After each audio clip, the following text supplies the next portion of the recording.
E aí, galera assustada, atendendo a inúmeros pedidos, hoje eu trago para vocês Assombrações no Museu do Titanic. Fundado em 2006, o Museu do Titanic fica localizado em Branson, no Missouri, centro-oeste dos Estados Unidos. E parece mais uma viagem no tempo do que um simples tour em um museu. Ao entrar numa réplica do transatlântico, que tem a metade do tamanho do navio original, o visitante é recebido pelos guias vestidos a caráter, que o fazem sentir como se fosse um dos viajantes originais. O lugar abriga uma das maiores coleções de objetos que se encontravam a bordo do navio naquela fatídica viagem. E são inúmeros os casos de aparições fantasmagóricas que ocorrem em suas dependências e que são relatadas pelos próprios funcionários do museu, inclusive manifestações de corpo inteiro, cujas aparições supostamente estão conectadas aos seus pertences pessoais. São aproximadamente 400 objetos reais que eram do RMS Titanic, que foram recuperados do navio afundado ou doados pelos sobreviventes. E em seu interior, determinados cômodos têm o mesmo tamanho do navio real, como a escadaria principal, por exemplo. E é onde mais as aparições se manifestam. Jim Tyrrell, uma das guias do museu, assegura que já viu materializado de corpo inteiro no topo da escadaria, o fantasma do milionário John Jacob Astor, que morreu no naufrágio, do qual sua esposa, de apenas 18 anos e grávida de 8 meses, conseguiu sobreviver. E apesar de toda a sua fortuna e do estado delicado da companheira, foi impedido de entrar no bote salva-vidas que estava restrito apenas para mulheres e crianças. Tyrrell afirma que não tem dúvida de que seja o fantasma do milionário que ronda o local, pois ele já foi visto diversas vezes. E crê também que seu fantasma se manifesta sempre no topo da escadaria, pois ali próximo foi onde recriaram o camarote que ele ocupou durante a viagem. E conta que existem visitantes do museu que passam mal no lugar, inclusive tendo crises histéricas de choros e gritos, por dizerem que conseguem ouvir os lamentos dos passageiros e os gritos de socorro quando afundavam no navio. Existem também outras dependências do museu que parecem estar usando a energia desses objetos para gerar manifestações paranormais, como acontece na Galeria dos Músicos. Uma justa homenagem àqueles que, enquanto podiam estar lutando por suas vidas, decidiram fazer o que mais sabiam: tocar.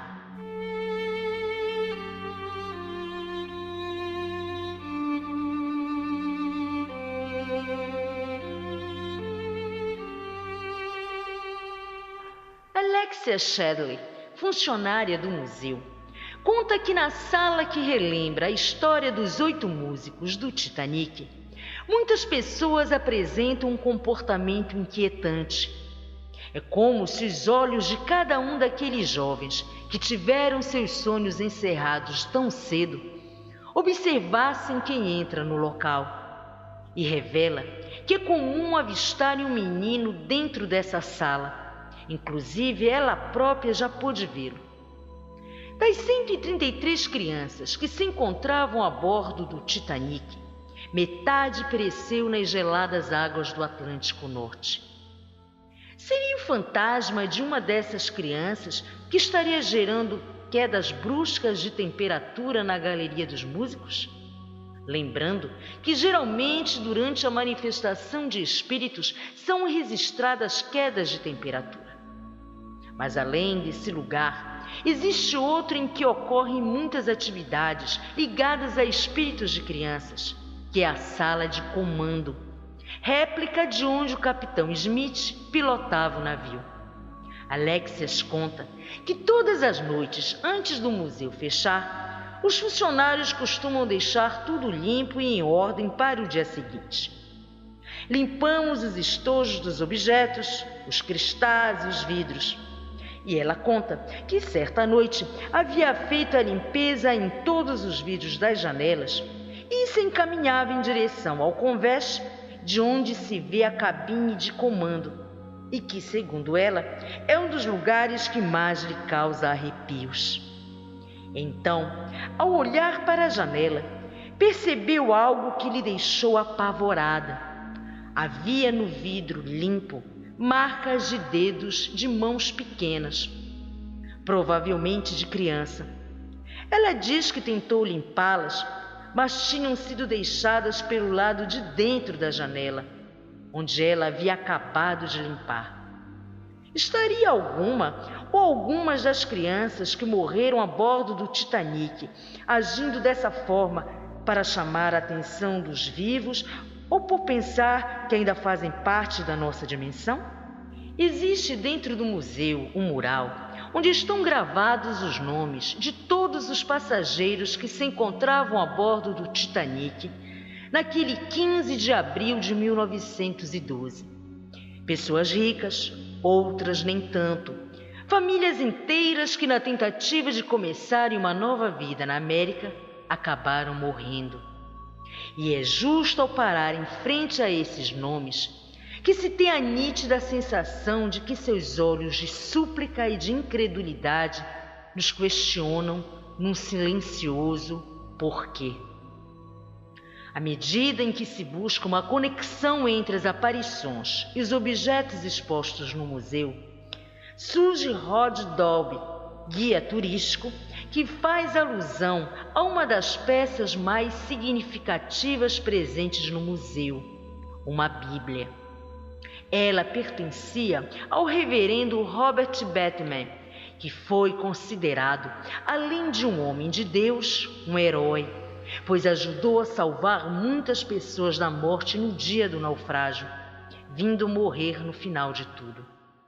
Mas ela não é considerada especial apenas por isso, mas sim por conta do formato em que o livro foi impresso, pois nela está contido o texto grego original ortodoxo do Novo Testamento, com uma tradução para o inglês ao lado. Esta foi a única Bíblia que sobreviveu ao naufrágio do Titanic.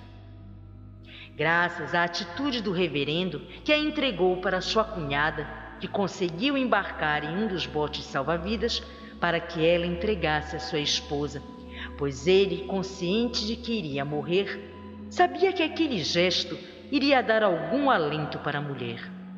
Rod conta que quando o livro santo foi posto em exposição, ele foi deixado na página em que se queria abrir e, por incrível que pareça, a Bíblia se abriu na passagem que narra Jesus caminhando sobre as águas.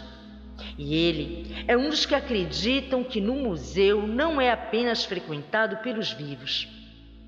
Além da Bíblia, está em exposição também uma aliança de ouro com a descrição Edward Agreta.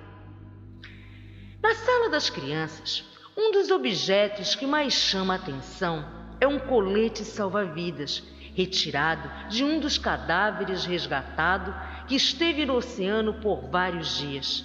E provavelmente, ao apanhar esse colete na ocasião do naufrágio, a pessoa que o usou estava cheio de esperança de que iria sobreviver.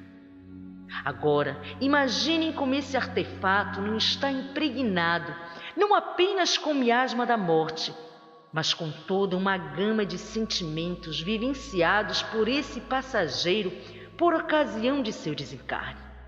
Então, é lógico que toda essa energia residual está impressa nessas centenas de objetos presentes no museu, o que torna compreensível a presença de espíritos sofredores vagando pelo lugar.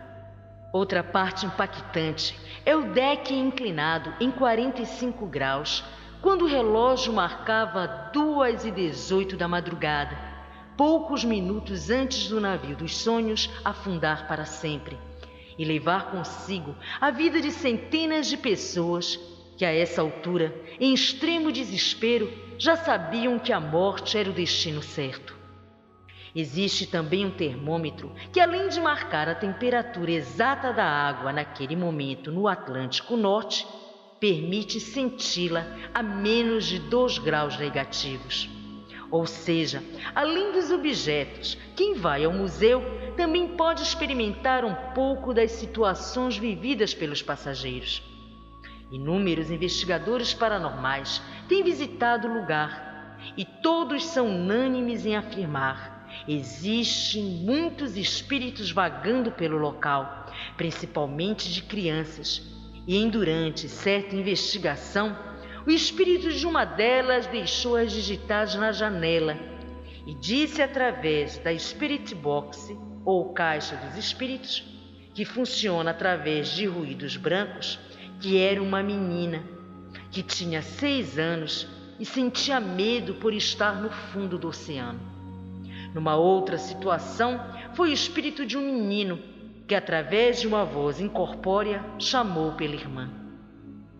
Estariam os objetos que se encontram no museu atraindo com sua energia residual as vítimas mais vulneráveis da catástrofe, que são justamente os espíritos das crianças do Titanic?